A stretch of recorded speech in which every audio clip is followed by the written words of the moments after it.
pemakai jalan raya yang hendak melintas jalan kereta api wajib mendahulukan lewatnya kereta api.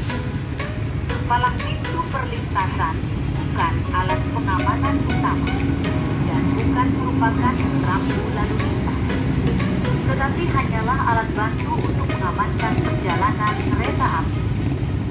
Untuk itu, berhati-hatilah setiap akan melewati perlintasan kereta api. Di lokasi lain masih banyak perlintasan yang tidak dijaga dan tidak berpintu. Oleh sebab itu, patuhilah rambu-rambu